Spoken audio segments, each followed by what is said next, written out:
I mean, every day we had an opportunity to get out there with whatever number of guys we had. It was obviously things kind of felt back to normal a little bit being on the field, and guys were excited about it.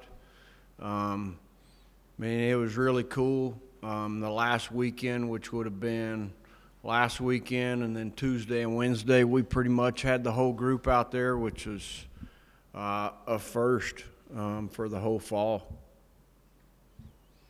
Okay, we're going to David. Well, Coach, I was talking to Ty. I guess you guys just wrapped up Red Black. Can you give us some thoughts? I mean, I know you're not going to get too specific. You typically don't this time of year, but for the people that haven't been able to see you guys, I mean, anything that stuck out during the Red Black? Well, I would say the black team won. The red team won game one, led by Dylan Noisy and Kurt Wilson. Those guys played really good in game one. Dylan tweaked a hamstring, I think, in the middle of game two, and things kind of went downhill for the red team from there. I think both teams had 7 hitters on each side. Easton Merle was a captain on the black team. Dylan Noisy was a captain on the red team. What that basically means is they picked the teams. There was some good banter between both teams, as there usually is in a fall World Series. The guys threw the ball awful well. Some young guys threw the ball awful well, as did some older guys. It was really just good to see the competition, and the ability to go out and prepare each day was a lot of fun. I think our staff and I think our team would have liked to play 9-inning games because of the time constraints you have with batting practice and everything. It really set up where we need to play 7-inning games. I think the red team won the first game, and then black won the rest of them. We didn't play on Wednesday. Okay, go to Billy. Hey, Coach. Just wondering and get your take on how recruiting's gone, because you had a guy that signed from Corpus Christi Vets. You've got a load of recruits that committed to Tech. How have you been able to adjust to the recruiting using Zoom? What have you? What have you done during the period during the pandemic to do that? Hadn't had to do a whole lot of Zooms. The 21 class, for the most part, was put together before the pandemic. Most of those guys were guys that committed the fall prior or the summer prior. Not sure people realize how far recruiting, how far out those things happen. And so that class was put together. The 22 class and the 23 class, we really like the way they're coming together. Got some really athletic guys, some good arms in there.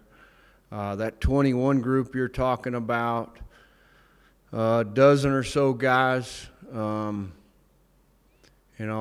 guys that can really impact the game. I'm not really that comfortable saying names, even though they're signed on the piece of paper, just because of the rules where we're not supposed to talk about them and whatnot. And really excited about that group of guys. We're fortunate that 21 class, because the NCAA rules changed for us, I guess in the fall of, let me think about this, the fall of 19, I feel like that's right. Those guys were able to come on campus. Is that right, Ty? And so those guys were able to come on official visits. And really the guys that are getting probably cheated the most on this deal is the 22 and 23 class, 24 class. For families to be willing to spend the money, take the time, to drive to a college campus and to not be able to shake a coach's hand, even visit with a coach, much less us show them their facilities, is a little crazy. I know I had between my wife and I, we had two friends in town, which happens all the time this past weekend, with kids that they had, with their kids that are seniors in high school right now. And I know they went on campus tours on Monday. And so there's definitely something there where I think we all wish, I've always believed, even with the regulations on recruiting times and dead periods, to me, I think if a guy wants to work, you ought to be able to, you ought to allow him to do that, no matter what's going on in the world. Maybe a long answer. Okay. David? Along those lines, how cool is it to be on the other end of that and getting to see Ben sign, last week or whatever? Not as cool as you would think. I've been to a few of those. He really proud of the way he's worked during the pandemic, and it's been really cool watching him come out, a little bit with our, before our practice, and he's been pretty diligent about what he's been doing, and it's cooler to me to hit him ground balls or fly balls or throwing batting practice. The signing deal's pretty much for the kids, and but the way he's handled himself throughout this time has been, there's been a lot of we've thrown a little bit of batting practice and hit some fungos for sure. You mentioned a minute ago about some of the younger arms from the Red-Black series. Care to share some names and Sure. what you liked about their outings? Yeah, really, you're talking about Chase Hampton, Brendan Girton, Jamie Hitt, Gorby. I'm leaving one out there. There's 5 guys in that freshman class that you literally could run to the mound once a week and feel really good about it. This guy's got electric stuff. Levi Wells, Haid Key would be the other two. Josh Sanders threw the ball really good out of the bullpen. He's going to be a really good guy out of the bullpen down the road. Brandon Beckel threw the ball really well. It's I don't know that we've ever had 5 of them. We've had 4 back, and you think about Harpino, Martin, Gingery, those guys, Shedder. That group of guys would be what you call Lake ready when they got here and were ready to go. And these 5 guys, I don't know if they're as polished as Gingery and Davis. Those guys are really special the minute they stepped on campus. And I think, obviously their pro careers will show that. And but this group's not far off from that. And the stuff is every bit as good. And time will tell on the presence and how they go to the mound and how they handle those moments. It's going to be really fun to watch that group of guys. I would tell you, really, you're talking about with young pitching, and everybody saw this probably in the World Series and in the playoffs. Those guys are going through a lineup 2 times. Those five or six guys, to me, right now. The third time through probably depends on who they're facing and where pitch count is, and how they're able to add and subtract and pitch off the fastball. All right, we'll go to Sean Dillon. What's up, Sean? You guys, this is really weird not seeing y'all. I don't know if y'all know that. Doing our best here. Sean, you might be muted. Sean, I think you're muted. There you go. Coach, how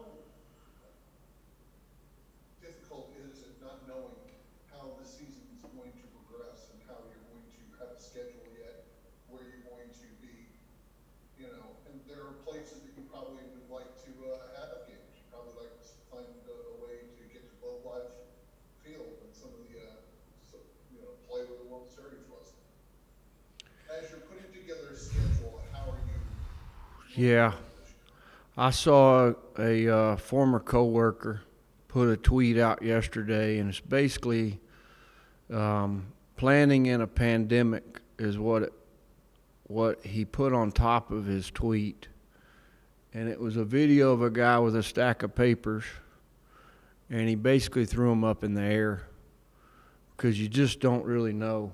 And that's a guy that's in the same role as Joseph Hughes, and he's trying to plan scheduling and meals and trying to plan travel. I guess the one comforting thing in that is that everybody's in the same boat. It's I know this, our program would appreciate the ability to compete in the same type format that we have every year in postseason. I do think there's an argument for college baseball players, college baseball teams to play as many games as they can play based on last spring was taken away, the summer was very choppy, the fall was very choppy, and really for these guys, I think you can argue that college baseball is developing baseball players better than minor league baseball. I guess you could argue that on both sides starting this spring because minor league baseball didn't play last summer. And if we play, I mean, just the fact that we're playing would pretty much solidify that argument. And I think Major League Baseball is wanting college baseball to develop guys more for them based on the route they're going with their minor league teams and the cost constraints and everything they're dealing with. And so, again, I mean, we would be okay with saying, hey, here's the keys to a bus. We're not really taking classes in person anyway. Give us a bus and say, hey, go play as many games as you can, and here's when postseason starts. Again, we want the ability to compete for the national championship. I know in a couple other sports they settled for Big 12 play. That's really, it needs to be about the day-to-day and guys getting better and guys developing, guys growing. At the same time, guys like John McMillan would be the first one that come to mind for me.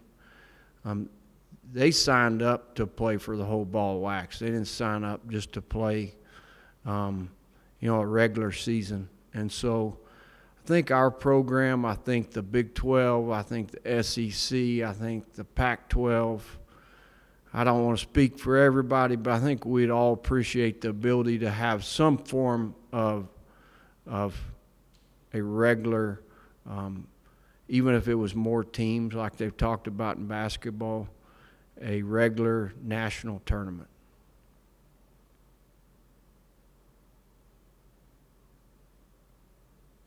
Okay, go to David.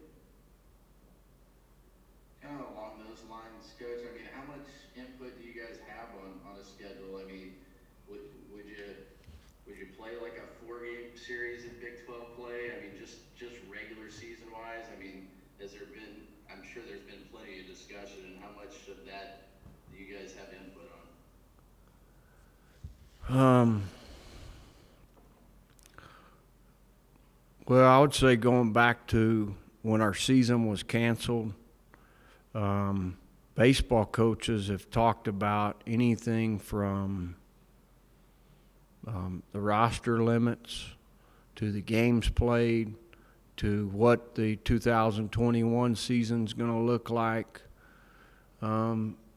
There's not a day goes by I don't hear from or communicate with a coach, a Division I baseball coach, talking about what our season's going to look like. But within the actual meetings, we're not in them. And again, I mean, my mind goes to the NBA. I think most people would agree did the best job of creating a bubble for their players association, for their players to be safe, even though there was negatives about the bubble. I think college baseball, I mean, to me, it would make sense, since you're asking, it makes sense to me to say, hey, this is the week you're going to play this team for a week and play as many times as you can in one site. And if those two coaches want to play 10 games in a week, play 10 games. And if you want to play 5 games, play 5 games. At least then you're not dealing with,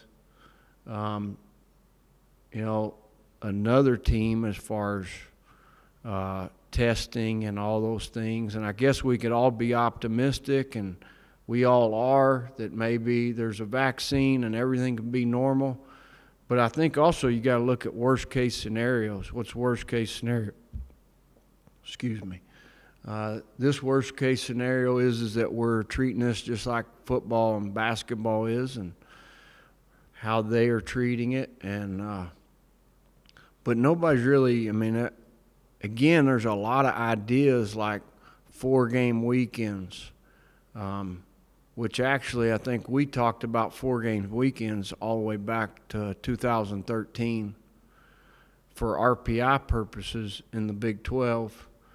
And I think now you're talking about playing as many games as you can for the student athletes. I mean, everything is geared towards the student athletes and their development and doing what's best for them. Well, all these guys want to be great at playing baseball. And so 56 games is what they signed up for. I think our league is willing to, and when I say our league, our baseball coaches are willing to say, okay, hey, we got to be flexible. Let's play 56 games, however we have to do it. In a perfect world, they say, hey, you're playing your normal schedule. I think David asked this question.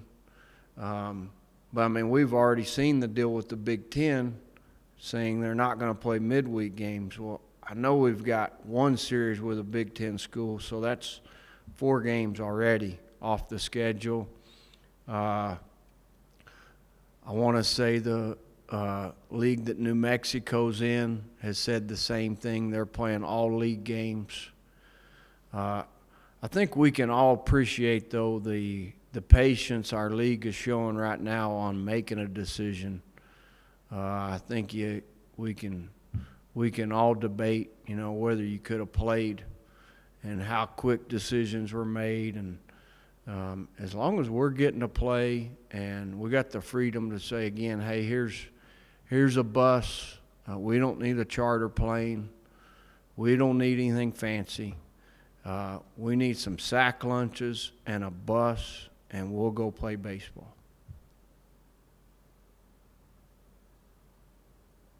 Do we have any more questions for Coach?